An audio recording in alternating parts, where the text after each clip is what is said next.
दिल को छू लेने वाली कहानी, हार्ट टचिंग स्टोरी। एक बार की बात है। एक बार एक अध्यापक एक संपन्न परिवार के शिष्य के साथ कहीं जा रहे थे। तो उस शिष्य को कुछ मजाक सूझी, क्योंकि उसको रास्ते में किसी गरीब मजदूर के जूते दिखाई दिए।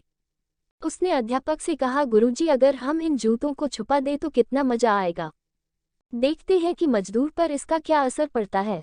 अब उसको तो मजाक सूझ रहा था, लेकिन गुरुजी ने कहा कि नहीं, गरीब इंसान के साथ इस तरह का भद्दा मजाक करना ठीक नहीं है। उसने कहा, क्यों ना हम इन जूतों में कुछ सिक्के डाल दें और देखें कि इसका इस गरीब मजदूर पर क्या प्रभाव पड़ता है। उन्होंने ऐसा ही किया। जैसे ही मजदूर अपना काम करके लौटा और उसने एक पाँव अपने जूते में डाला तो उसको कुछ कठोर सा महसूस हुआ। उसने अंदर हाथ डाला तो उसको कुछ सिक्के दिखाई दिए। वह थोड़ा आश्चर्य में पड़ गया। आसपास किसी को देखा तो कोई भी दिखाई नहीं दिया।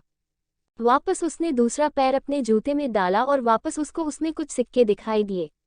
अब दोनों जूतों के सिक्कों को उसने अपने हाथों में रखा और प्रभु की तरफ इशारा किया, है प्रभु, पता नहीं किस भले मानुष ने यह सिक्के मेरे जूतों में छुपाए हैं, लेकिन जिसने भी छुपाए हैं उसको मेरी दुआ है ताकि इन पैसों से मैं अपने बच्चों और पत्नी के लिए कुछ खाना और दवाएं ला सकूंगा। और इतना बोलकर वह चला गया। इस बात को शिष्य और अध्यापक दोनों सुन रहे थे। अब अध्यापक ने शिष्य से पूछा कि अब तुम मुझे बताओ कि तुम्हें कैसा महसूस हुआ, तुम्हारी पहले वाली मजाक या मेरा यह तरीका। तो उसने कहा कि गुरुजी, मैं आपसे क्षमा चाहता हूँ। अब मुझे समझ आ गया है कि सच्ची खुशी किस चीज़ में है। जब हम किसी की मजाक उड़ाते हैं तो हमें कुछ पल का आनंद मिलता है, लेकिन इससे हमें बद्दुआ मिलती है। लेकिन अगर हम किसी की मुश्किल परिस्थिति में मदद करते हैं और जिसकी भी हम मदद करते हैं उसको भी नहीं पता कि हमने उसकी मदद की है, लेकिन अंदर ही अंदर हमें पता है कि हमने उस इंसान की मदद की है, यही सच्ची खुशी है। जब हम दूसरों को खुशी देते हैं तो हमें सच्ची खुशी मिलती है।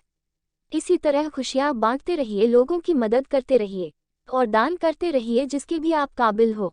जितना भी आपसे बन पड़े दान करें, लेकिन दान जरूर करें।